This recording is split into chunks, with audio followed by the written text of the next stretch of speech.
We're live. Hello, everybody. Welcome to Grounded, my Q&A live stream podcast where I talk to you. And today, more importantly, talk to our guests. We have Cory Steuben with us today. Hello, Cory. Hello, how are you doing? Thanks for having me on. Good. Thank you so much. You are an incredibly busy person we were just talking about. So I appreciate you being here even more. I want to say to everybody, today is August 8th, 2023.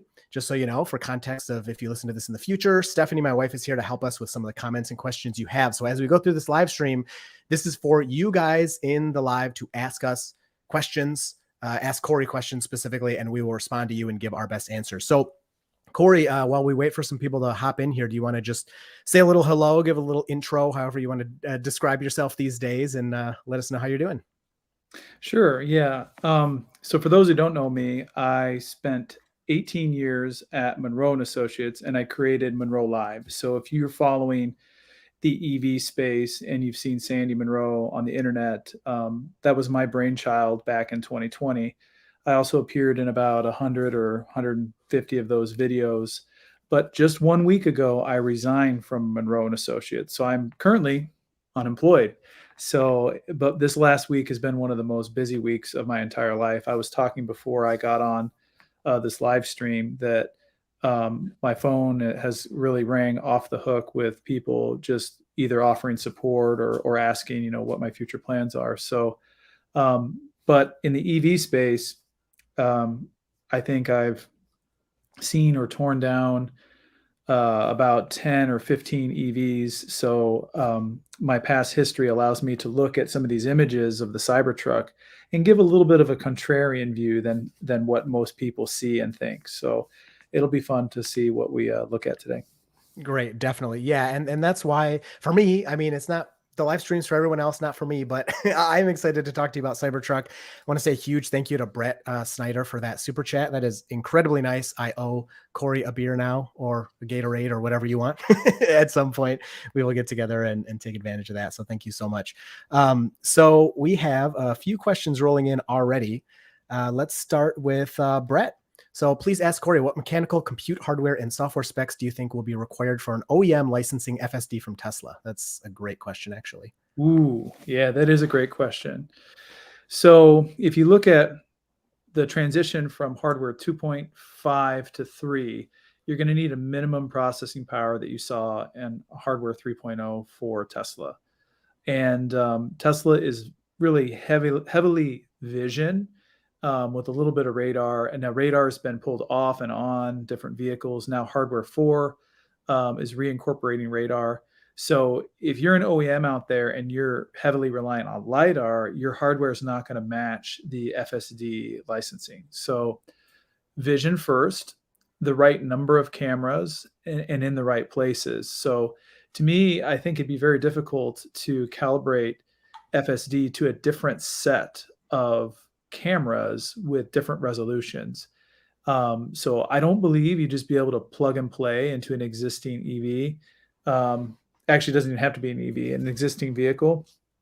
That's a really great question. You're going to want to match the hardware capabilities of the camera, the radar, and the processing power of hardware 3.0. And I think if you're mismatched somewhere, even if your cameras are higher resolution, that's not going to work well with FSD. Right. And that's a good point. And, you can even see with Tesla today, they have FSD beta that's functioning, however, good or bad, whatever you want to say, on hardware 3. They've had hardware 4 in Model S and X since March of 2023, and it still does not have beta.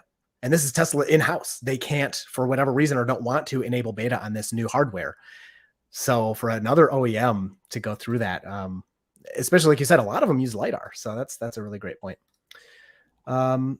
This one from Every Short Daily. It's an interesting name. Do you think the Cybertruck rear window will roll down to allow for camp mode based off of the images you've seen from Tesla? Ooh, roll down. Now I'm going to have to live with this answer for a long time. I did see the spy shot of the roll-up tonneau, which I think will be in that area. If you're familiar with what I'm talking about, the roll-up tonneau will roll up into a drum instead of stacked slats like we saw in the Rivian R1T. Because of that, space is real limited in that area. So I do not think it will roll down.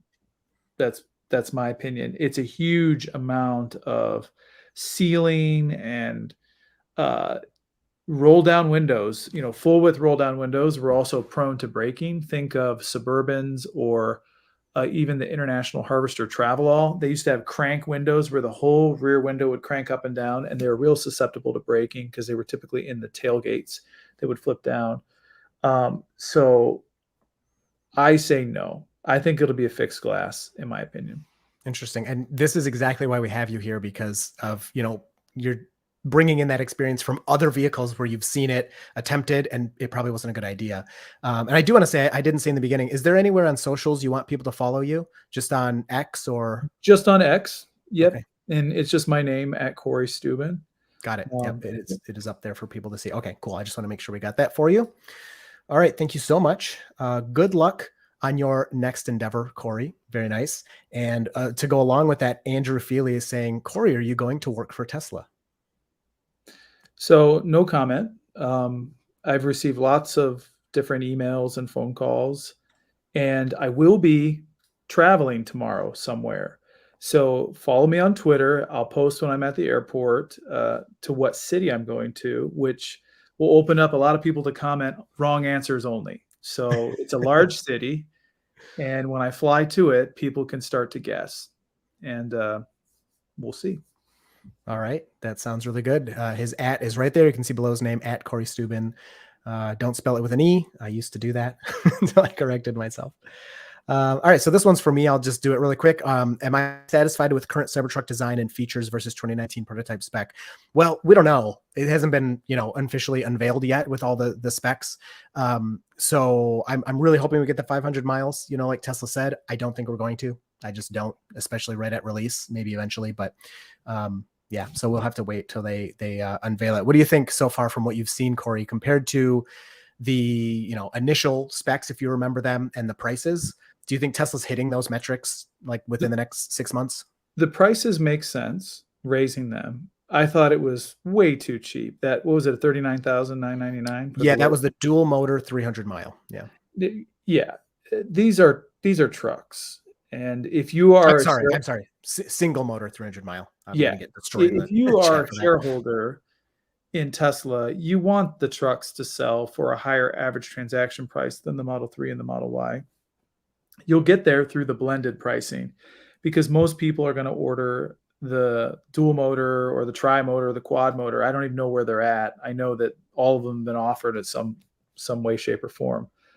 And similar to the Model 3, the mix of rear-wheel drive versus all-wheel drive, I believe, is less. You may actually know those numbers, but the majority of people order, I think, all-wheel drive long range. Is that correct for the 3 and the Y?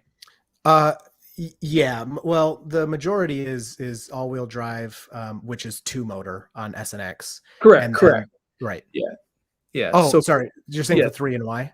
3 and Y. Yeah. So Y right now in the US only comes in dual motor, all-wheel drive, and then the 3 comes in single and long range. But yes. So I'm just trying to apply that same sure logic to the Cybertruck, where I think it'll be a minority to get a rear-wheel drive, small battery pack Cybertruck. And then as for the feature set, I believe they shrunk the size. It was originally launched much larger. I don't remember how much larger. The prototype that was on Jay Leno's garage was huge. And then I saw one, I think it was one in camo with a Rivian behind it. And the Rivian and the Cybertruck seemed to be like similar size. It kind of blew my mind because I remember the Cybertruck being, there you go. Right. The Rivian looks as big as it, but I know the Cybertruck's in the foreground. It's funny you had that photo. Well, I wanted to talk to you about it because the thing is, the perspective tricks you. But I drove Sandy's R1T. I came there one time, and you guys Sandy checked out my Model X, and he let me take his R1T, and I was surprised at how small it was. It's small. The pictures don't really give you that feel, at least for me. And driving it felt like driving a car. Yeah. So this picture I definitely wanted to, you to comment on, because it's hard again with the perspective. The Cybertruck's farther away, so of course it will look smaller, but they do look comparable, even if you take that into account. Yeah. Yeah, the rear overhang looks larger on the Rivian from the rear wheel out to the back, and then the front overhang looks similar to the Rivian and the Cybertruck, but the hood is longer on the Rivian, and you have such a cab forward design on the Cybertruck, it kind of changes your perspective. It's almost like we need another picture of this from the other direction, and the Cybertruck would look way bigger. So, yeah. Yeah, for sure. Yeah, if they're looking a similar size in this configuration, then I can't imagine the Cybertruck is going to be the size of a Rivian. That would be It should be bigger. I think it's bigger. For sure. That's what I'm saying. Yeah, I think it's going to be bigger. That would be very strange if it was the same size as a Rivian. I don't see that. All right, let's put up what's this next one? How hard is it going to be watching the Cybertruck teardown on Munro Live with the rest of us? Yeah, that was a big consideration into my decision to leave. Is there was always the next thing. So I was scheduled to speak in Vancouver at Charged Expo, the Fully Charged. Yeah. So, yeah. I had a bunch of different trips planned to meet CEOs of recycling companies, and I just at some point I had to make the decision. And the Cybertruck teardown, yeah, I'm going to miss that, but who knows where I'll end up, and it could bear other fruit in a different way, and we'll just have to wait and see. Yep, definitely. And you'll get to watch the videos, so you'll at least see it. Yeah. I could just do reaction videos. Oh, yes. See, that's what everybody used to do until you figured out to make the YouTube channel yourself. Because that's what I've talked to you about this. That's what I've always said is, when people would post Sandy and say like, oh, he said, he could say one sentence and people would make a whole video out of it. Yeah. And I'm thinking these guys should just make their own channel, and you did it. And I mean, look how successful it was. Yeah. And it was my idea to do like a 10-minute video on a 1-second clip, a 1-second screen grab from the Cybertruck when it was running into the wall. I think it was on April Fool's Day. Yeah. The fake crash test. They showed the underneath, and Jordan Arocha and I did a whole like 10-minute video. And I think it got 300 or 400,000 views, 250,000. I watched it. We just talked about the structure and the frame and everything we know. And it was, if we can squeeze that much juice out of a 1-second clip, you never know. Yeah, exactly. Did someone just ask, how do I ask a question? I didn't see that. Yeah, Stephanie's managing those things. Trying to see if I could reply. Oh, that's funny. How do I ask a question? There you go. Yeah, that's how you just put them up there. We could do this one real quick. You want to take a picture of that? No, tweet that. Good. I thought about tweeting out that I'm on this right now to send. Yes, over here. You should. Yeah. We do normally go for about an hour, just so y'all know. We cut off at an hour, but if Cory wants to keep going or people are asking questions, we can go a little over. This one, I don't know, what's your opinion? Do you think the size of the Cybertruck Front is a deal breaker? I have a picture of that as well from that leak. I think it was made for 2 sets of golf clubs. I pointed this out. So what is missing on the left and right front of this picture? Now, I'll let you try and guess. What would normally be there on the Rivian and on the F-150 Lightning? The plugs, right? The outlets. No. Well, no? Okay, maybe. I mean, we don't see those. There's a large monument that's not there. When the hood opens, the front opens, what's missing at the corners? You got me, man. I don't know. Huge headlights. I'm not the engineer. Huge headlights. Oh, okay. Normally, there's very large headlights that are anywhere from 6 to 10, 12 inches wide, which makes the opening of the front more narrow. I believe, we're looking at this from the side, I believe the width of this front will be a total of 4 to 8 inches wider than both the Rivian and the F-150 Lightning front. Okay. So those have the depth and this more has width. This looks like it has width. I agree with that, yeah. Or girth. Okay. Depends on what you prefer. Sure. It's very short, but a lot of girth. Okay, good. And then since we have this picture up, I think this is a little crazy, but did you see this? I can't point to it, but in the bottom left, it looks almost like a place where you could kind of plug in like a charger. You see what I'm talking about? Just a little like indent. Some people were speculating that to help with like a towing Cybertruck, because this is the opposite side of where the charger is in the back, you could pull in and kind of plug in the supercharger on the front. I What do you think? highly doubt they do that. Yeah, I agree. Because of the cost. Well, the cost, but you'd also have to have your front open while you're charging, which is kind of goofy. The cost would be astronomical to run a wire from there to the charge module, which will be integrated into the pack, most likely like the Model 3 S X Y now. Right, of course. Okay, yeah. So again, I love the engineering side because I didn't even think of that, but duh, like that's where all your power's running through. All right, this is a great one. So with your background knowledge on many different car components, do you think Tesla's 25,000 vehicle, including near 100% Tesla parts, is feasible? Can they do it? Can they do it? Yes. Yeah, but I'll expand on that. Yeah, sure. No, I mean, that's awesome to at least hear that, but yeah, go ahead. So ultimately, when you're designing an electric vehicle, you want the appropriate amount of range with the smallest battery pack possible. So to get there, you have to do everything well. And by everything, I mean the thermal system. You have to have it designed in a way where you have the smallest amount of lines running to and from your motor, your inverter, your battery. And beyond that, the unboxed assembly process, the 48-volt low voltage architecture, the 4th gen drive unit, which they stated in Investor Day would be about $1,000 for the whole unit. It's incredible. So getting the powertrain cost down is one thing.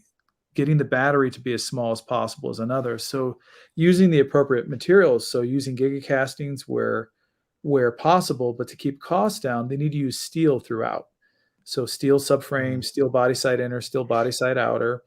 And you can get there if you work really hard, but the vehicle needs to be smaller. It has to be smaller because the total BOM cost, bill of material cost of a Model 3, we calculated around $34,000 to $36,000 US. So you shrink that vehicle down, you do one motor, you do a smaller battery, you do 48-volt architecture and all the other things I said, you can easily start to pull that thing down where the cost comes down around 20,000, 18, 19, 17,000. And then Tesla can sell it for 25 grand and still make money. And you're also kind of considering their potential plant in Mexico in all of that as well. Yeah. Because that's got to be huge savings as well. Interesting. Yeah. That's great. So I guess this is kind of related to that. What are your thoughts on Project Highland? Have you been following the leaks or rumors? Yeah. So I think Project Highland is in a more deep MCA. MCA is a mid-cycle action. So typically OEMs will do mid-cycle actions 3 to 4 years. This is pushing 6 years since the 2017. Launch. Late 17.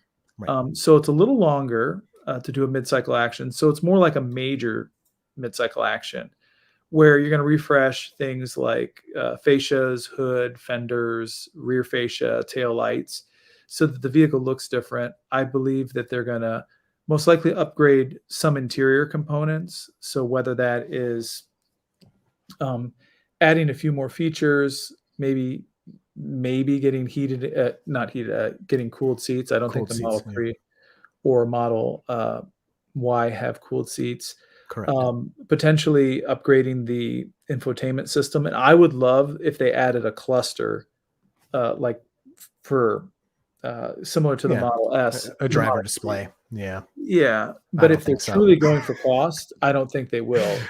So Tesla's already been running a lot of small changes throughout. So a 2021 Model 3 got the heat pump and octo valve system, backwards compatible from the Model Y. That was a big improvement. We've seen improvements in the battery construction during our teardowns, elimination of some circuitry on the BMS boards. So things that you don't really see, but I think you may see, I hope, giga castings in the Project Highland version. So if they let the tooling run its course for all the stampings for the mixed material body, they can finally start to use giga castings in the Model 3. Right. Yeah. And to expand on those kind of incremental updates, I'm sure everybody, you know, if you've been following Tesla for any amount of time, you know, just one day the cars have a new feature, you know, whatever it is. And I don't know if you were following like right in the beginning, like that late 2017, but the first few, I don't know, like the first maybe 100 or something Model 3 were shipped with full Alcantara on the headliner. Yeah. And then people just start picking up with whatever the cheap stuff it has now. And like, hey, it doesn't have Alcantara. And it was this huge, like everything with Tesla, this huge like drama where everyone's like, where's my Alcantara? And Tesla's like, oh, we don't do it anymore.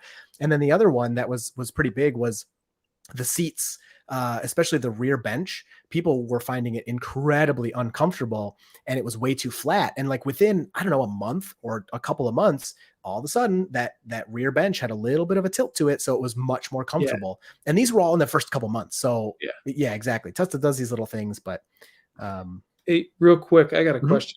This course, is streaming just on YouTube or is it streaming anywhere else? This is just YouTube. Okay. Yeah. Do you need it somewhere else? I'm going to tweet out right now. Okay, good. Yeah. You got the link? No, I don't have the link. Oh, well, that's important. Well, yeah.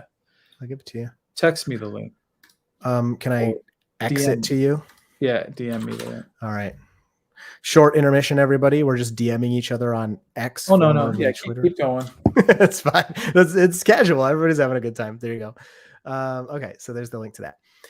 Very important that you tweet it out so everybody that likes you can be here and ask you questions. Let me look through some of these questions here before I just click them. And oh yeah, Stephanie's screening them. I don't even need to be careful. Forgot about that. Thank you. You're doing a great job, by the way. Thanks. So, okay, let's just pop it up here. Cory/me, do you think Tesla's brand uniqueness will drop with licensing of FSD and opening of supercharger networks to other OEMs? I just want to put a quick sentence. I don't think anybody's licensing FSD anytime soon. That's my opinion. With that, I'll let Cory expand on that some more. I think you have to weigh the pros and cons. So I've said this before. I think the mission of Tesla is to accelerate the transition to sustainable energy and transportation. So Elon's used the walled garden phrase. I don't know what it means. It probably refers back to ancient times where people had gardens and they put walls up so that they were the only people who got to see them.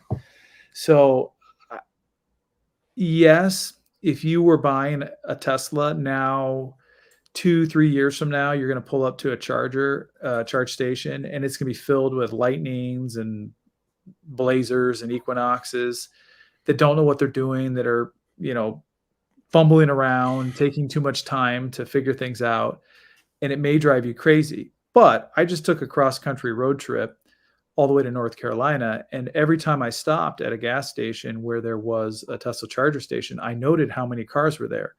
3 or 4 of the times there was 0, and it was the middle of the day, none. And then a few times there was like 2 or 3. Yep. Yeah. So I think these ones on the thoroughfares, like this was driving through Pennsylvania, they weren't busy. There was plenty of room. So uptime, the more that they're charging, it's actually better that there's a tiny wait time, because then you're generating revenue 24/7. And I think they're very far away from that.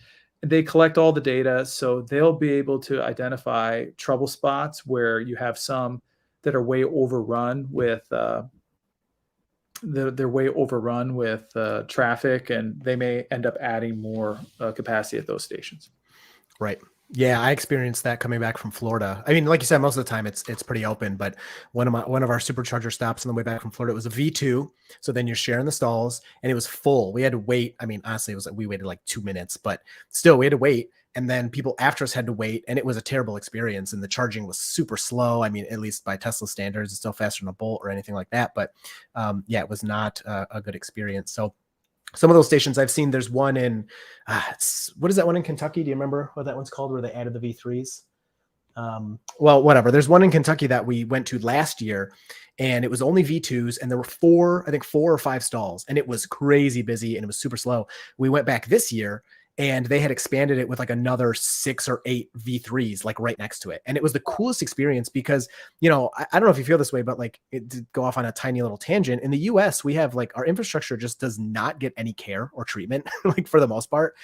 Bridges are falling apart and roads are terrible, especially around here. And to go to a piece of infrastructure that's like already established, they already did all the permits, they already installed everything, and to come back a year later and for it to be more than double capacity was kind of like, man, I love this company even more, because they're not just like building a supercharger and never looking at it again. They saw the data, they saw it needed to be updated. So that's pretty cool. Okay, let's go off a little bit from Tesla, because you are involved with other things, but I don't know. Have you experienced a BYD car, or do you know much about those? I am familiar with many of the BYD vehicles through some projects that I had worked on in the past, and I can't really talk about what I know. Okay, sure. But they are decent vehicles. Okay, cool. That's your thoughts on BYD. Awesome. We'll do this one again. You know, feel free to skip any, but how is your relationship with Sandy now that you have departed? I assume he had plans for you to take over someday and now has to change his legacy planning. That's kind of a deep question. Well, so I spent the last 4 days of my time at Munro with Sandy in San Luis Obispo. So I've spent more time with Sandy Munro than probably anyone these last 3 years. We traveled somewhere around 100 to 120 days a year. So I think this is a difficult change for me and for Sandy, because we were like Batman and Robin for all these years. So there's a lot of amazing people at Munro that can step in and fill whatever void I may have left, particularly with people being on the channel and engineering, the engineering side of thing and the media side of thing. Everything's in good hands. So he's still rocking. He's in his early 70s, and I don't think he's going anywhere for the near future. Great. Thank you. Yeah, I mean, that stuff can be hard, but of course everybody's curious, you know, this is part of the life. When you put things on YouTube, then stuff that happens, people just want to know, they have these questions. So I think everybody like really appreciates, you know, you just kind of sharing with us and talking. This one's funny. Okay. Is there any reason the wiper can't be positioned on the bottom behind? I'm assuming that's for aerodynamics, but I'm just used to having it. So talking about the Cybertruck's gigantic wiper blade, I'll see if I have a picture. Yeah. It's up on the side on the left on the pillar. My question is, if they sell it in a European nation, will it be on the other side? Yeah, maybe. Because it'll have to wipe down, because the area that it doesn't get. Well, yeah, if go ahead. It's right-hand drive, then it won't be. This one. There you go. You can kind of see it in that picture.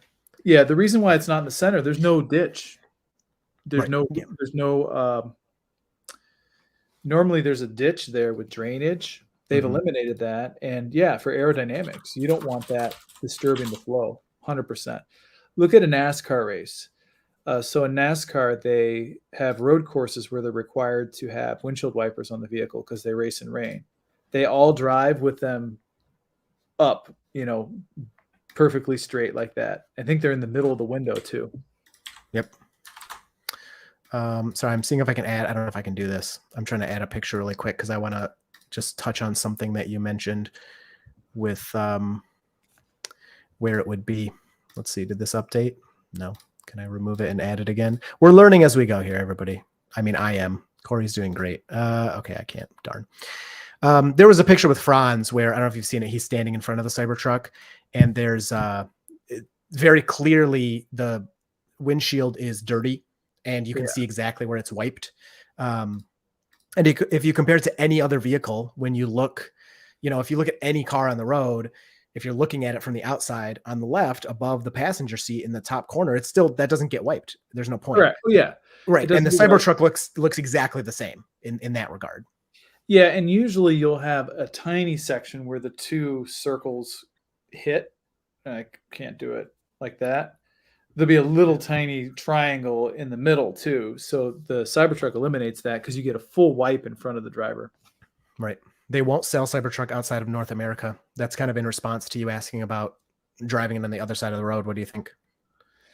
Yeah, I can see that because I think they discontinued the right-hand drive version of the Model S and X or 3 and Y. S and X. Yeah, S and X. They don't SNX. do. Yeah. Yeah.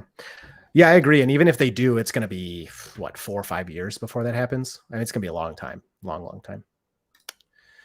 All right, keep going here. I guess we'll continue with Cybertruck. That was kind of like my main, again, for me, I was excited about it thing here. So is there any advantage in cost of producing Cybertruck now that exoskeleton isn't really happening? So I would love for you to really dig into this and like get a bunch of crap like you will, because Elon still, like to this day, even I think a couple weeks ago on X was saying exoskeleton, but Yeah, so there is no book on what a body of a vehicle is, exoskeleton or endoskeleton. And I gave this example to somebody the other day, said, you're a human being, and if you caught on fire and all your skin burned off, you'd be in horrible pain, but you could still walk. All right? sure.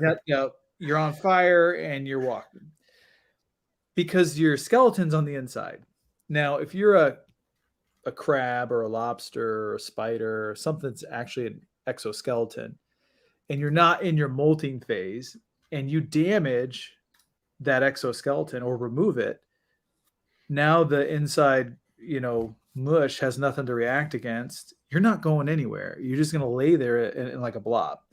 So if you look at an airplane, which is really an exoskeleton, the skin is fully structural, and then you have stringers and ribs throughout. If you were to remove the skin in the center of a plane, it would not sustain its own shape. It's very, very critical. So a Cybertruck, if you took the fenders off, you took the doors off, you took the hood off, you took the bumpers off, you took the liftgate off, and if you even cut the stainless steel that's in the rear quarter, could you still drive down the road? The answer is yes. Would it have the same structural rigidity? No. I think the rear portion of the stainless steel is going to contribute significantly to triangulate the structure in those rear gigacastings to the bed rail. And because of that, that's similar to most other vehicles. If you look at the Model Y, the body side outer, the outer piece contributes a lot of the structure into the rear quarter panel, but the front fender contributes almost no structure. So that means the Cybertruck is more like a typical vehicle where you do have some of the outer structure, skin, contributing to structure in the rear quarters, but the A, B, and C pillar are comprised of a clamshell, body side inner and outer, ultra high strength steel. And that is what I stand by, because almost every vehicle made has ultra high strength steel, body side inner and outer. So you have an outer and an inner, and they make up the whole door ring where all the doors go. They're welded together and they're boron steel. They're incredibly strong. That is not some sort of new technique. And the gigacastings, although new and novel, it's not brand new because the Model Y has it in the front. So the front gigacasting, the body side inner and outer, the dash panel, the rear kick-up panel, and the rear gigacastings mean that it's using methods that Tesla has mastered before. It'll just be interesting if Elon ever expands on what he means. There could be some novel construction methods in that rear quarter that we don't know about. And that's kind of the unknown. Okay. Yeah. All right. I shouldn't even comment because I have no like expertise, but from in my brain, like from back on the reveal day, it seemed like that was kind of the grand idea, and it just wasn't achievable in the way they thought. Because from memory, it was like, we're going to take this steel and we're going to fold it up and there's your truck. Like, it's going to be super simple and that's going to be all the structure. But obviously that's not what's happening here. So, okay. Interesting. You heard it here first, or maybe second or third, but okay. Thank you for interrupt me. I like that. That's good. Let's see. It is So then this kind of relates from Winston's Garage.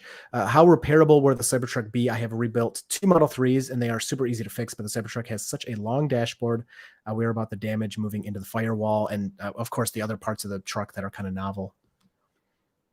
Yeah, with a cab forward design, it's probably more prone to tweaking the macro level structure on a moderate front impact. I do agree that you could induce more damage than a vehicle with a long front hood and front overhang. So that's a good point. Winston's Garage, I guess he asked how repairable will it be, but his example about what he's worrying about, I think, is valid. You have a really odd, very far forward glass touch point, and but I did notice that the body side inner and outer, the door ring structure ends, and there's a small. I can't make a triangle. I'm sorry. I was going to bring some of those pictures, but I couldn't find them in time. So there's a small triangle that completes that, which could be serviceable in the event of a front impact. But if you're going to damage that front gigacasting, I think the vehicle's trashed anyways. So, really?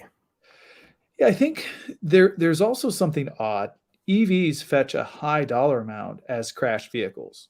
So people are like, oh, you get in a small accident and they write it off. They may do that because let's say you wreck a Model Y and it's brand new and you have $25,000 worth of damage.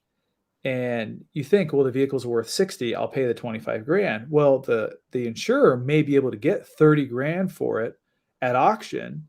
So they go, well, $25,000 worth of repairs, we could pay that out, or we just pay them 60 and then we sell it for 30 and they end up, it's like a wash for them. Right. And then you don't have this repaired vehicle, which is worth less. So when it comes to insurance and EVs, you wreck an old internal combustion engine vehicle and it's old, it's like worthless. They're worth $3 grand or $5 grand or $8 grand. But these EVs, if the battery's still intact and the powertrains are still intact, they fetch a high dollar amount on the scrap market. Right. Okay. Yeah. The batteries hold value for a really long time. I mean, even if they're really degraded, there's so many other places you can use them, even outside of recycling. So, okay, get rid of this. What about other vehicles on this cyber platform? So, you just kind of talked about how the Cybertruck has some uniqueness, of course, but for the most part, it's still got a body and it's got kind of this frame and the gigacastings and things that Tesla's already mastered. Do you think this platform, if that's a good way to put it, Tesla should be building other vehicles in this style? Is there really a big advantage if they were to make, I don't know, like a cyber even? So some people were speculating that the $25,000 car was going to be a cyber style because whatever manufacturing efficiencies they've kind of brought out with the Cybertruck, the one I always point out because it's obvious is the lack of paint. I'm sure that saves so much money. Maybe that was a way they were getting down to that $25,000 thing, which what your comments earlier didn't mention that. So other vehicles on this platform, basically. Yeah. The reason I think that the 25,000 vehicle will be painted is because they explicitly stated the efficiencies they will gain when they paint the parts. I don't know if you remember, they said they're going to paint only the parts that need to be assembled. So they mentioned the paint process during that presentation. Aren't parts of the Cybertruck painted? Like on the... Yeah. Oh, yeah. Yeah. So what can you talk about that real quick? I know it's off the question, but a lot of people are curious about this. Yeah. So think about this. You have steel cradles. They need to be painted or e-coated. For corrosion resistance. For corrosion. Right? Yeah. Right. If you have raw steel, raw aluminum, you're going to have last all very sorts. Long. You could call it paint or you could call it coating.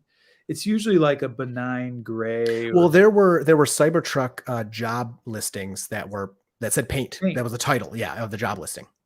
Yeah. So the body in white will most likely be painted. Okay. Because it is a body in white.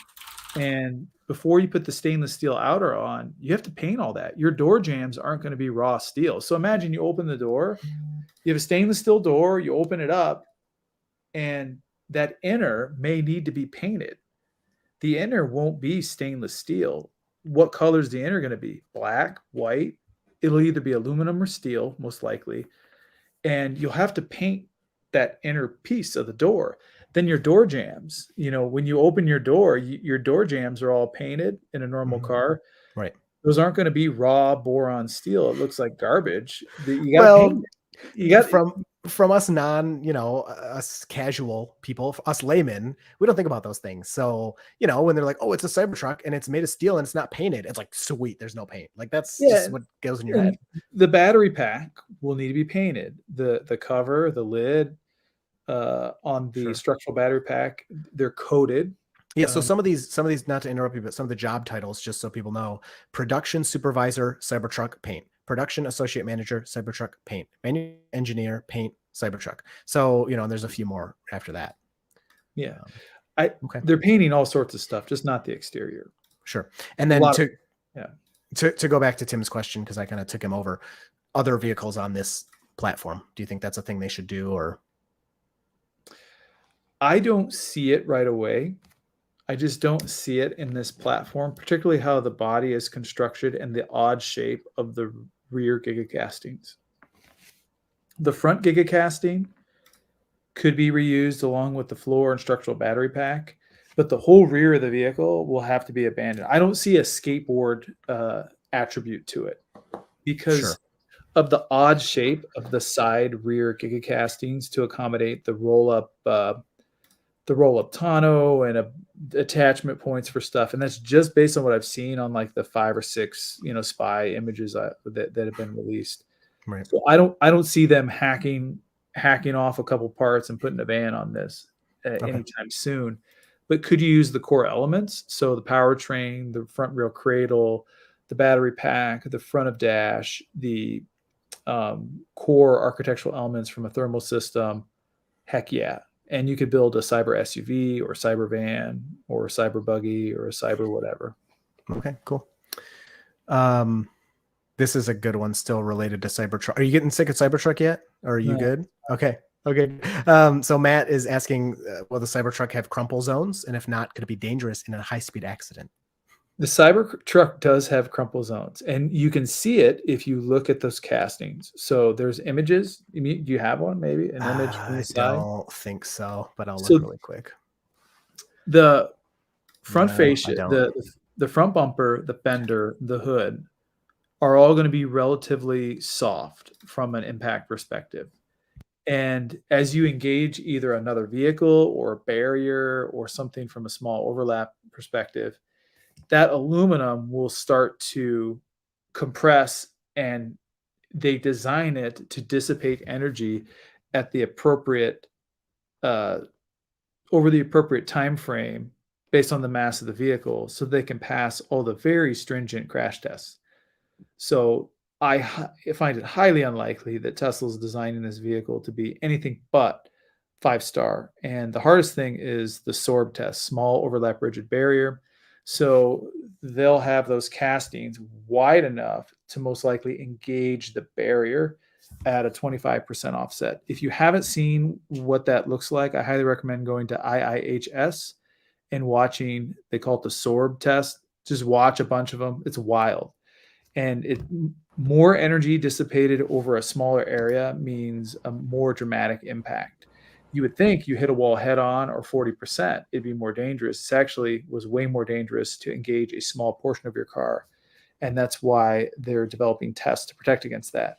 So they will have crumple zones primarily in the front. The rear is less important, but the front. They also test for oblique pull, roof crush, FMVS 226, that's ejection mitigation for rollover. The vehicle is required to pass all of these tests. They can't. Right. They'll self-certify, meaning they'll do all the tests internally themselves, and then eventually, once they sell enough, they'll give to, or IIHS will buy 1 or 2 of the vehicles, and they'll put them through all these tests, and it'll be publicly available in a matter of years. Yeah, right. Yeah, it's a good question. It's a good question, Matt, and it's great to hear your, again, the background on all of that. But it was always funny to me that this was something people were asking. We know Tesla makes some of the safest vehicles you can buy. I don't think they forgot about that all of a sudden with the Cybertruck. And yeah, that small overlap test is, I've watched those videos. It's pretty interesting. And I know, again, from watching Teslas do it, you see one of the methods they use is the front tire goes flying off. And it's just to, like you said, dissipate that energy. because it's in such a small area, it's just kind of one of the techniques they use. So I don't know. Okay, so we're both in, just so everybody knows, in Metro Detroit. If you didn't know that. So I'll put this question up. I don't know how much you can respond to this, but Cory, do you think GM has the engineering talent and executive dexterity to actually produce an EV that has positive margins? It's a big question because right now it seems GM, what can you even buy from them? Like easily, there's not much available. And then Ford, you can buy F-150 Lightnings, you can buy Mach-E's, but it seems like they're both losing lots of money on their EVs. So are they going to get out of this, or what's going on? So I have to be careful about how I answer this question because right. We can skip it if you want. No, I have a dozen friends who work at GM. They have plenty of talent. They do. Right. The executive dexterity is more pointing at probably CEO, VP, director level. And the real question is, can they produce an EV that has positive margins? Yes, eventually. But I think one mistake that GM is making is they assume everybody will want to buy their vehicles because of brand loyalty and the cachet that they have and that they've created over 100 years. And I think that is their biggest oversight, is that they just assume people will buy the Blazer and the Equinox and the Hummer and the Silverado at the volumes necessary for them to realize their low-cost vision through mass production.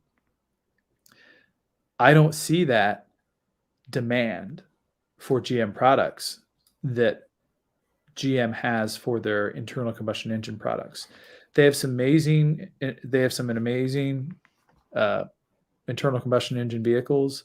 I drive one. I drive a GMC Yukon with an inline 6 diesel. I love it. I can drive 750 to 800 miles on one tank of fuel. I get 30 miles to the gallon. There's no EV that big right now. I want a cyber SUV that seats 8. I want it. Where is it? I'll pay for it. It'll probably be $140,000. Right. Instead, I drive an $89,000 diesel SUV, and every time I drive it, it brings me joy because it's quiet, it's smooth, it has air-conditioned seats, the stereo is amazing. It's just, I love it. And eventually, will I transition to an electric vehicle? Yes, but GM needs to harness that brand loyalty and make the vehicles that people are loyal to quickly. And I think they're just not delivering. And they're starting with halo vehicles that the Lyriq, the Cadillac, expensive. The Hummer, expensive. What else? That Celestiq, super expensive. They're General Motors. They should be focusing on making a Model Y competitor and a Model 3 competitor and compete. And I don't think they compete there. So they are the mass market. They're a mass market car producer, but they're playing in the luxury side. And I just don't know if they're going to realize their goals. They have some aggressive goals. What is it? You may remember 1 million vehicles by 2025. Is that their goal? Hello? Is it just me? Chris? Oh, we lost Chris. Well, let me see if I can see questions in the chat.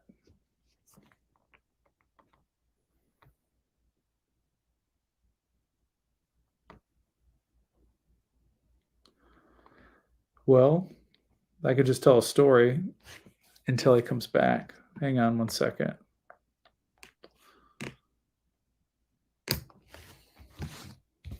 We'll be right back.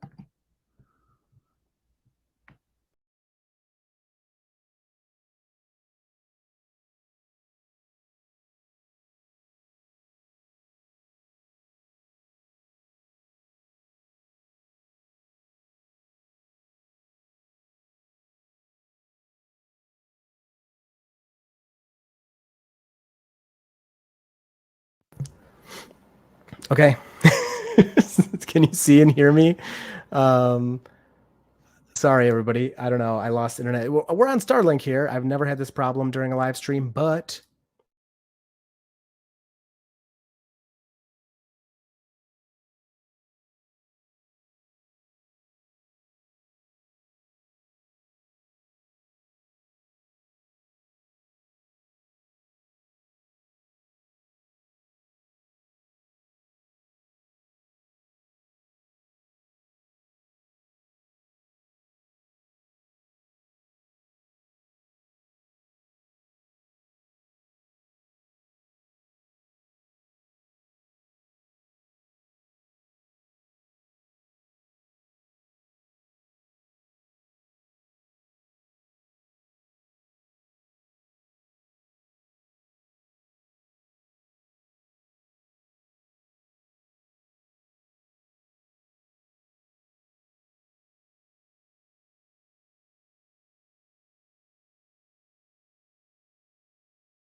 all right. Whoa, we're back. And you're frozen again.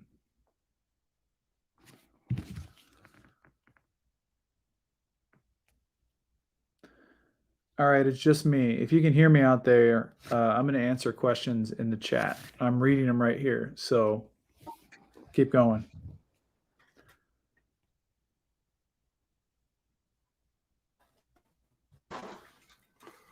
All right. Can you hear me? Are you here, Cory? Am I here? You guys, is anybody here? Oh, I don't know. Tell me if you. Yeah, you're frozen, but I asked people to ask questions in the chat, and I was just going to read them from my phone. Oh, awesome. Okay, thank you. I'm so sorry, everybody. So I usually preface this with I'm on Starlink, so sometimes that happens, but I've actually never had a problem live streaming, but a huge storm rolled through and it it's disconnected for, it looks like 3 seconds and that'll kill the whole thing. So sorry about that. But we're back before the stream actually ends, so that's good. Did you have one you wanted to answer? Yeah, so Darren Orange asked, what's your favorite car in the past 5 years that hasn't come out yet? Ooh, that's tough. Past 5 years that hasn't come out yet. That's kind of confusing. Yeah. Like maybe that was announced, but it's still announced, not, in the past 5 years that hasn't come out. Ooh, it's got to be the Cybertruck. but I know that's too easy. I'm a big fan of the Genesis brand, believe it or not. During my benchmarking days for a large OEM in Detroit, we tore down the Hyundai Genesis, and it was just phenomenal vehicle for the money. And you could put it right next to a BMW 5 Series, and everything about it, the HMI, the fit and finish, the power, the reaction that it got from car and driver. So Genesis makes really, really good vehicles. Ooh, another question. Does 4680 disappoint? It's from Hey, it's Tim. Does the 4680 disappointingly low energy density prohibit Tesla from actually producing a 500-mile range truck at this point? I believe you are correct. So I think they were at 229 watt hours per kilogram. I got to get that right, I think. And they need to be more up around the 270, 280 mark where they're at with the 2170s. You're going to be limited from a geometric perspective, the size of the Cybertruck. So I don't think you're going to be at 500-mile range. I think you're going to be more in the mid to low 400s. Okay. And let's see. Says Nicholas Howard said Hyundai does some fine work when they try. I agree. Let's see. Thoughts. This is Martin Bevan Jenkins. Says thoughts on closing the loop between manufacturing and insurance. Could this be a game changer, making something more expensive but cheaper to repair, for example? Ooh. So I'm a firm believer that you should focus on reliability and not serviceability. And what I mean by that is look at the battery of a 4680 Model Y. It was glued together. It took the Munro and Associates team like a month to peel the lid off and dry ice blast away all the pink foam just to get the cells out. What that means is it's meant to be a solid, unserviceable brick. But when you have a solid brick like that, it's extremely rigid, structural, and reliable. The more fasteners you introduce into a system, the more propensity for failure. And eliminating threaded fasteners, eliminating parts, making it as simple as possible is very important to bring the cost down. But if you take a cinder block, if you drive over a cinder block and it dents your battery, you got to replace the whole thing. There's no servicing the battery. And if you have a cell or a few cells fail, you're going to pull the whole battery out and replace it. But Tesla has shown that they can control the quality of their batteries better than other OEMs. There hasn't been any massive recall on hundreds of thousands of Teslas to replace their entire battery packs, which in turn keeps the cost down. I think the Chevy Bolt had to recall every single bolt that was manufactured before a certain point. All right, let's see. Another question. It's just me. No Chris. I got a frozen Chris over here. I don't know, man. I'm here. I can hear you fine. Yeah, right. I mean, so my audio is good. I don't know. You're doing great. At least you're smiling in your blurry frozen self. Exactly. Yeah. Let's see. A lot of questions. We're up to 427 people live. Geo says, what does Cory think of Tesla's valuation, $750 billion, in regards to autonomy and robotaxi? Yeah. I think full autonomy and robotaxi are really well suited to urban environments. So San Francisco, New York City, the metro areas. But the United States is so large and so big, and you're going to have internal combustion engine vehicles still on the road for another 30, 40 years. Go to California and you still see people driving around 1980s and 1970s F-150s and Silverados because they still run and they keep repairing them. And you're going to have that. I've stated before on another interview that I think there'll be this weird secondary market that's created in the 30s and 40s where EVs, you can only buy an EV new, but people will try and keep alive these internal combustion engine vehicles much, much longer, kind of like Cuba with the 1950s Bel Airs and stuff. that I think are still running around there. And you'll have this because there'll be a staunch minority that just doesn't want to change. And anyone who uses cash can't take a road trip in an EV. If you think about that, can you pull up to a charge station and put a dollar bill in? That's a good point. No, you got to have a credit card linked to something. So I think you'll have this weird minority where it'll hinder autonomy and robotaxi globally. And I guess that's what you're asking, the 750 billion in regards to that. There's a lot of headwinds. All right. Next question. I do want to, I mean, you go as long as you want. I mean, I'm good. It is 9:30. I just want to let you know, I'm definitely not kicking you off because everybody's having a great time. I'm having a great time now that my internet's working. But I just want to give you the heads up. Yeah, I guess we'll give people 5 more minutes since we froze for 5 minutes. And awesome. Thank you so much. We really appreciate that. Yeah. Let's see.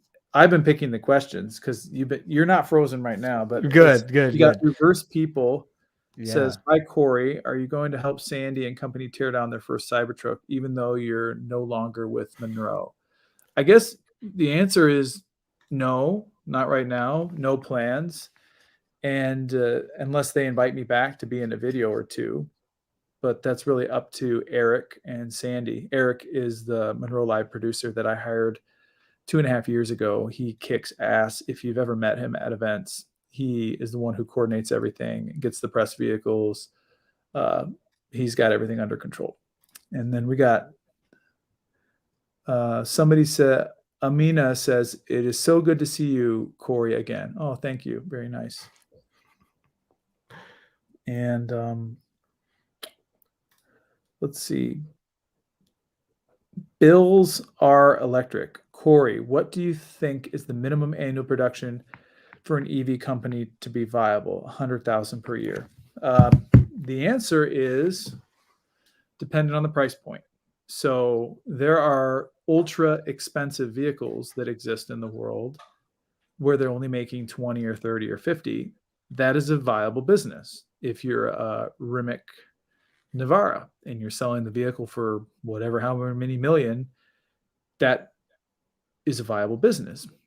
Where you get in a tough spot is you either need to be really luxury, so Bentley, Rolls-Royce, Rimac, Lamborghini, Ferrari, to get low volumes.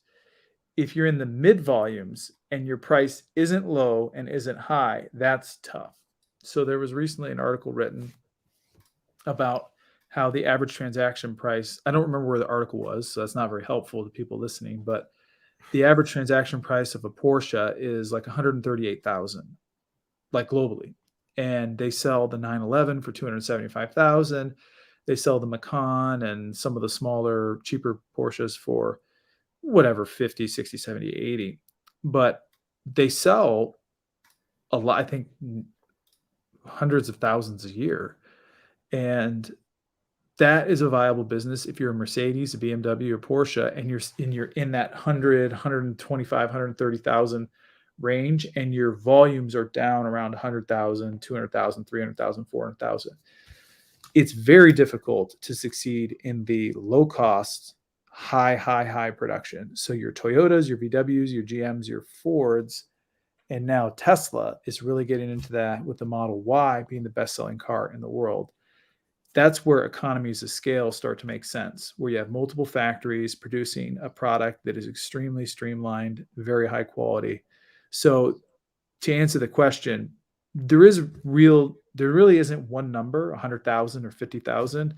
You have to assess where that vehicle sits in the market, where the company sits in the market, and can they command the appropriate price for their vehicle based on the perceived value that the buyer is getting out of the vehicle. And some people won't spend the right amount of money on a vehicle.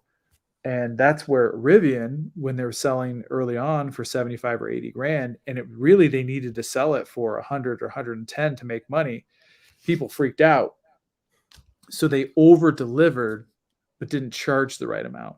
So now they have to find their balance by pulling some of the content and cost out so that they can make money at the price point that people will pay. Long answer. Sorry. No, that's great. No, that's what we want for sure.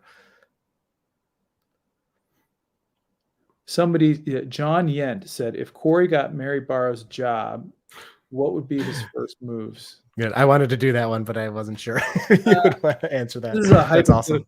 hypothetical question. First move. Kill the Hummer. There you go. Yeah. I just think it doesn't make sense. They'd Right. be the second death of the Hummer. The Hummer EV.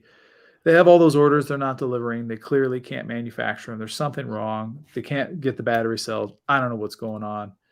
It's just a horrible. I mean, it's 3 or 4 EVs worth of batteries. So yeah.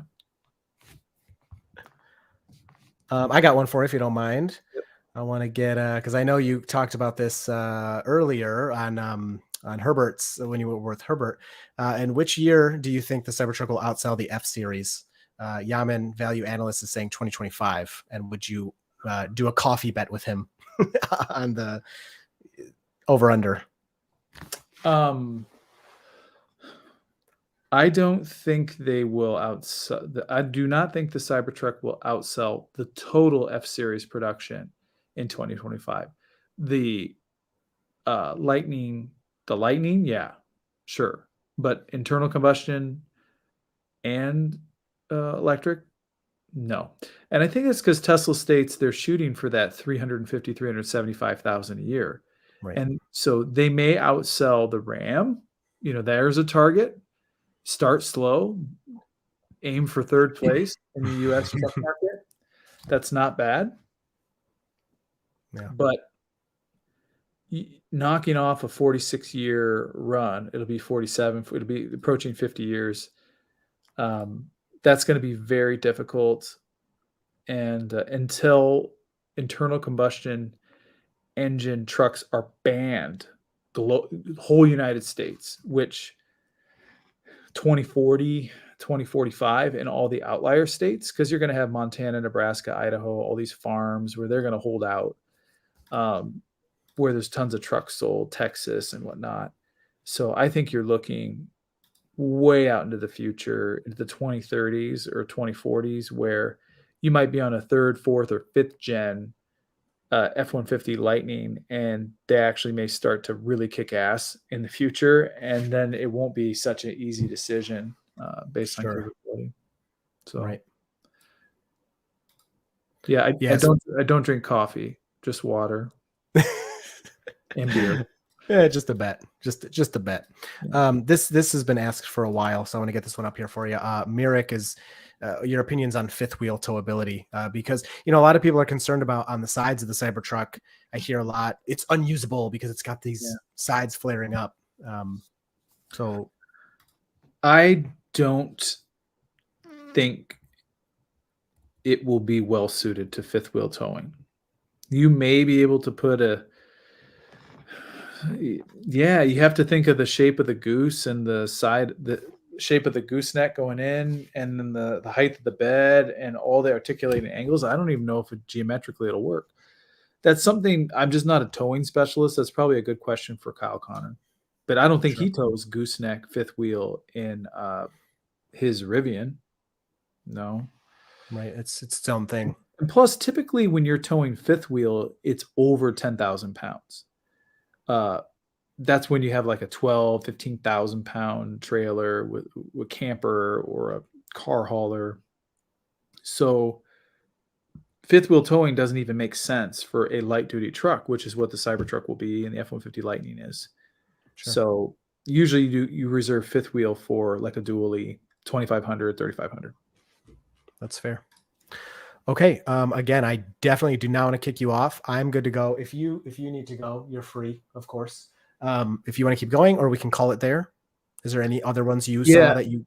I just I can stay for a couple more minutes. I just need to go to bed because I have to get to the airport tomorrow. So once again, check Twitter tomorrow. I'll post what city I'm flying to, and then people can guess as to where my job search is taking me. Yes, lots of speculation. Okay, great. All right. Well, then I am more than happy to be hanging out with you. That's for sure. Okay, sorry, just gonna pull these up. So I guess since you mentioned the Hummer EV, I mean, it's not even close. Did you guys get a Hummer EV there? I'm sure you've driven one. We've had several Okay. in the building, but not as a press vehicle.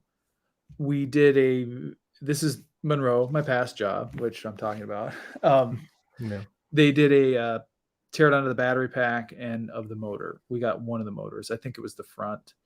And we had a chance to interface with one of the vehicles. Not that impressed by it. Right. Oh yeah, I remember the video. You put it up on you guys could you're talking about how heavy it was and trying to lift it and everything. So then size comparison of Cybertruck to Hummer EV. Again, it's hard. We haven't seen a Cybertruck. There's not a lot of great pictures of it, but the Hummer is just so massive. I mean, it's insane. Yeah, and I feel like the Hummer doesn't have as much usable space. It has a lot of wasted space in the center. That's a Hummer hallmark, right? Yeah, it's just, yeah, you're right. The original Hummers were horrible from that perspective. Hey, I'm checking my tweet. It only got 3,500 views. So maybe some people tuned in. I need to retweet it. Somebody tweeted "Rest in peace" stream with a skull. Yeah. Oh my gosh, I know. Be living out here in the sticks, man. The internet is that's how it goes. Yeah, James says I'm reading my own Twitter now. Yeah. Thanks for asking my question. And all the best in your career step. Man, this is nice. That's good. That's good. I don't know. It was no, this is great. It was kind of just funny.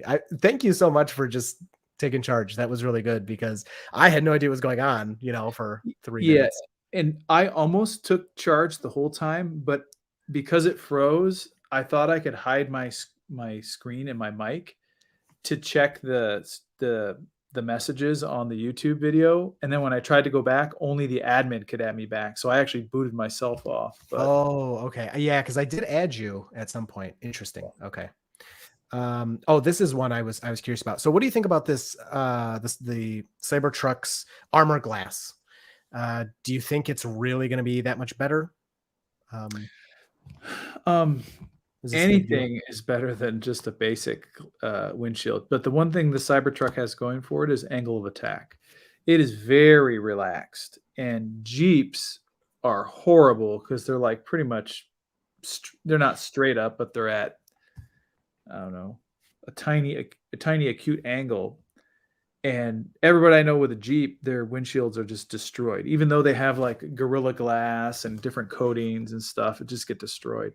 So the relaxed angle of the glass should help to ensure that you don't destroy your windshield. It is huge, and large vehicles are higher up, which is helpful for rocks. So every vehicle that I've had that's been an SUV that's been bigger, I've had less rock chips than small sedans that are much lower.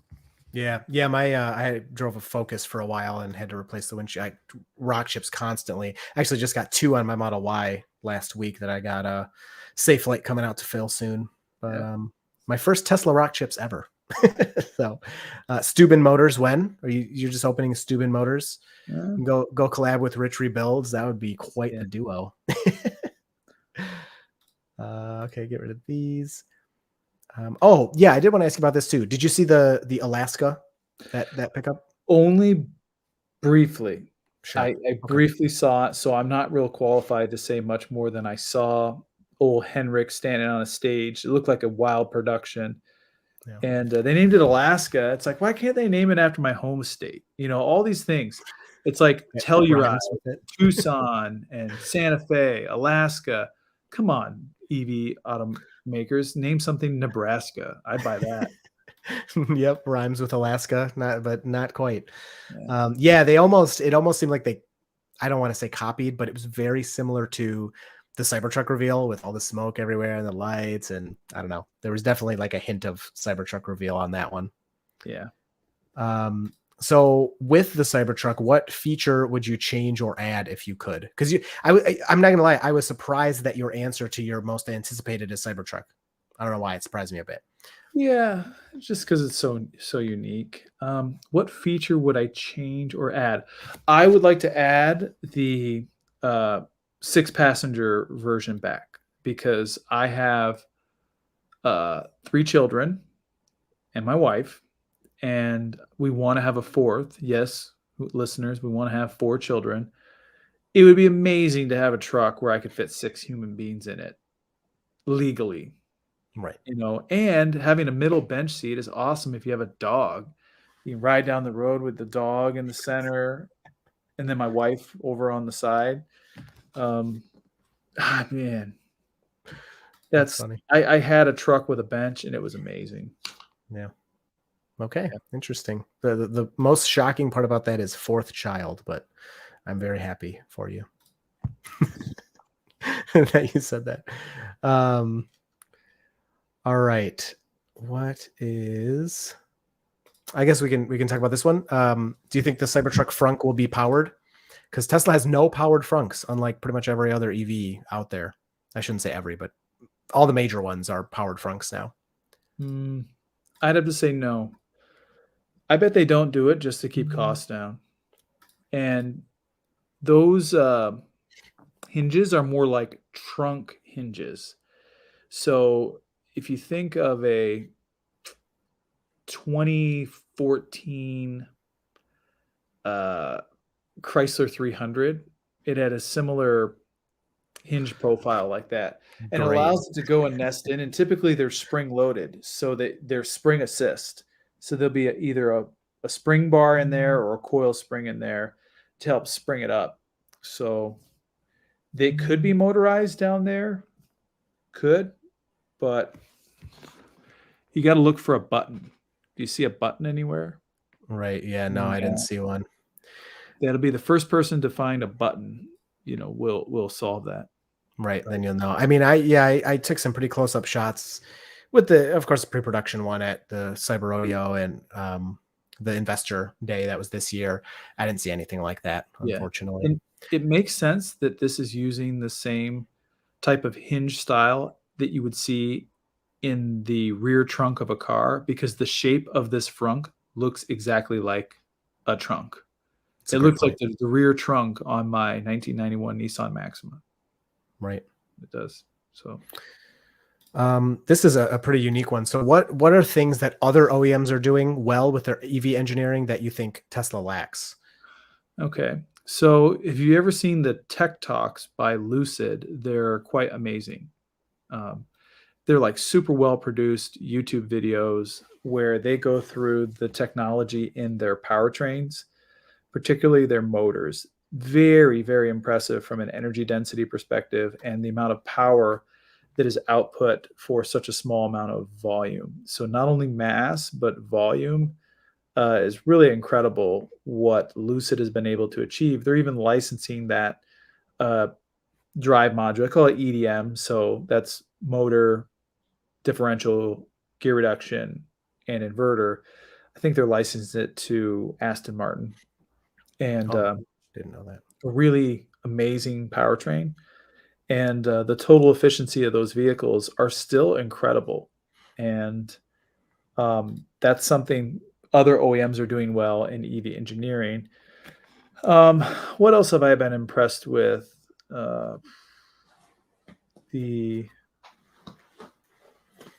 Let's see, Rivian, not EV related. Yeah, Faraday Future, believe it or not. When I went down to see Faraday Future, we filmed a video back in 2020 or 2021. They had some really novel technology with how they cooled the batteries, fully immersed in fluid, where they were flowing liquid all along the sides and bottom of the cells.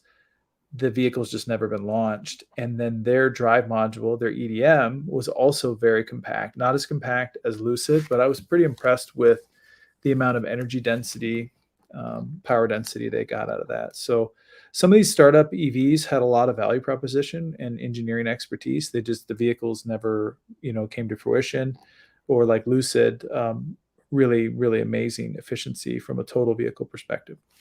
Right. Yeah. Lucid has more efficient and smaller motors than Tesla does. So, and of course, those were developed a while ago at this point. Yeah. And they're still, like, from what I've heard you guys say and others, they were actually decently far ahead in those regards. It wasn't a marginal difference. Yep. Amina pointed out that the light wires must run through the hinges on the Cybertruck. So that's a good point, because you have that light bar lifting up with it. So there's electricity going up there. It's a good point. So it's not out of the question. But so Nick, that's no good. Don't say that. All right. This is an interesting one. So move the charge port further back. Did you see this one from Joe with his drone shots? This picture here, where the Cybertruck is charging, and people are kind of commenting that it looks like you're kind of barely getting. I mean, so the front of the Cybertruck is farther out than that Model Y next to it. The back of the Cybertruck is also closer to the supercharger than the Model Y next to it. And to me, it looks like the slack in that wire for the Cybertruck is slightly less than the slack you're getting for that Model Y. So you're going to have to get real close to these superchargers. Tesla removed ultrasonic sensors, which many people think was pretty silly. So, people are like, man, we're going to have a lot of damaged superchargers here. Do you think they should have moved this back further somehow, or maybe not that big of a deal?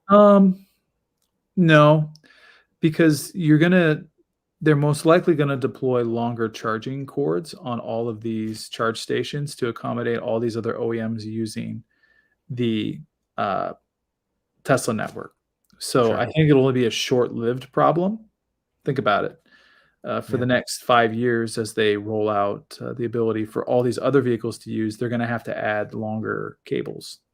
Yeah, that's something I've been surprised about, that we haven't seen more of a rollout of these V4 superchargers or something with these higher charging capabilities. I mean, of course, Tesla has their reasons, but it's just Cybertruck's been delayed so much, whether their initial plan really was 2021 or they were just saying that. They've had all this time, and we're still, to this day, we're probably just a few months away from initial deliveries of Cybertruck to employees anyway. And there's not a single V4 supercharger in the US yet. I don't know. I find that pretty strange that they didn't have that forward, kind of forward thinking. Yeah, that is pretty close to the charge station. Yeah, it's farther back than that Model Y is. So, I mean, that's pretty crazy. All right, how about do you want to pick one more? How about you pick one more? Ooh, I'm not even looking at the chat anymore. Okay, you pick one more. Yeah. Okay, I'll pick one more for you. Let's see, one of the latest ones here. Somebody will get really lucky. All right, here. Oh, I don't know about that one.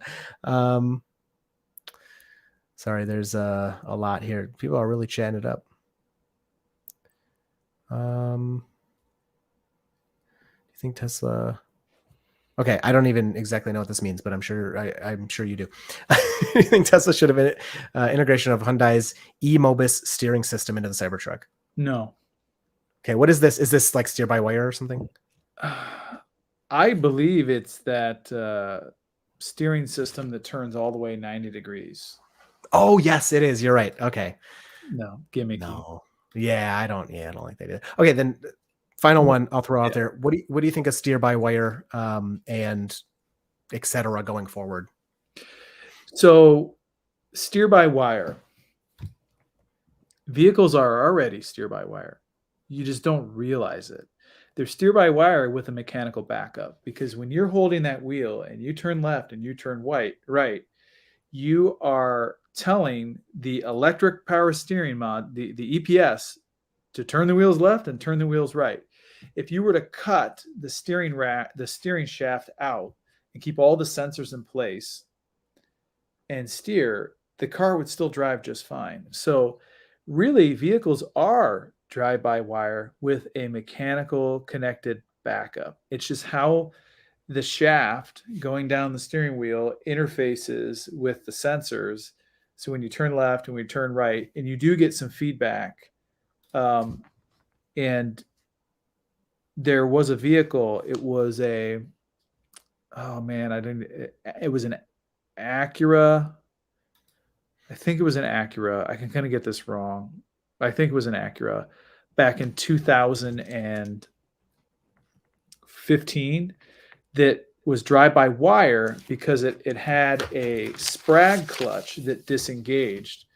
And let me draw it. I'm going to Yes, draw it. please. No, that sounds great. That is what we want to see and hear. Yep. It had a sprag clutch that disengaged. I'm going to draw it.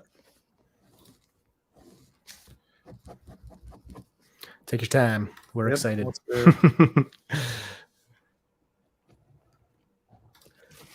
I don't know if you can see this. See that? Yeah. Oh, yeah. Let me get rid of this for everybody. There you go. Yeah. So the thing with the cross hatches was what heads to the steering rack, and the thing that comes down is the steering input from your steering wheel. And they had, in these little gaps, they essentially had little cams. They're like cam locks. And when this received 12 volts of power, it disengaged them. So these, I'll show it one more time. For sure. They were little cam rollers in there. And when it disengaged, so not only was it in this direction, the vibration that was coming from the road in the axial direction and rotationally was completely disengaged.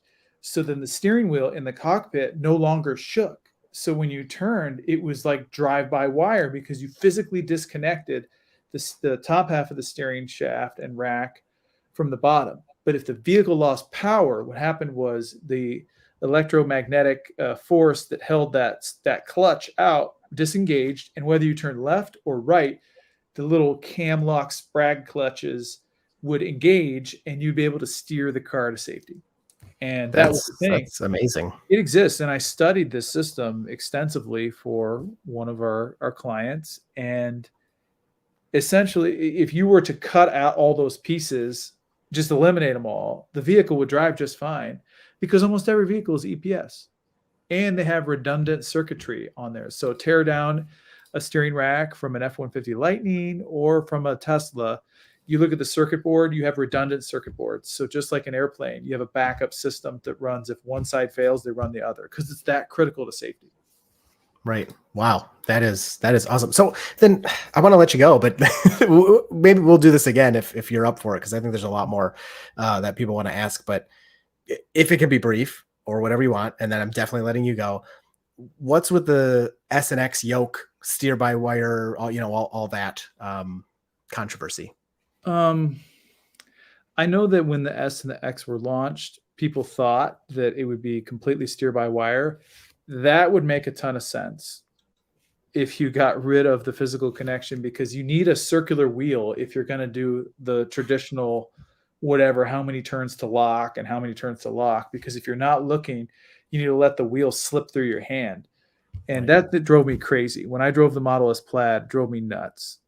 And because of that, if it were drive-by-wire, you could just turn to a small lock, and then the wheel would turn way further, and it'd be awesome, because essentially you turn to a small lock and you would turn all the way, and the other way, turn all the way, similar to an F1 car. So you look at the F1 drivers, they're driving, whatever, and then when they turn, they only go like halfway over, and then it's all the way. That's what you need for a yoke. You need progressive steering or drive-by-wire. Great. Okay. Thank you so much. I will let you go. You're a super busy man. You're traveling tomorrow. Everybody follow Cory on X/Twitter, Cory Steuben. There it is right there. You can see it on the stream. Thank you so much, Cory. I super appreciate this. Everybody in the chat is so happy and excited. They want you to come back if you're allowed to in the future, depending on what you're doing. Maybe, maybe not. So depending on where I end up, I may disappear from the internet, or I could be on the internet a lot. Great. All right. Well, I have your number, so I will continue to talk to you. All right. All right. Thank you so much. Have a great night. Chris. Bye-bye. Thank you. Bye. Bye, everybody. Thank you so much. Have a good night, everyone.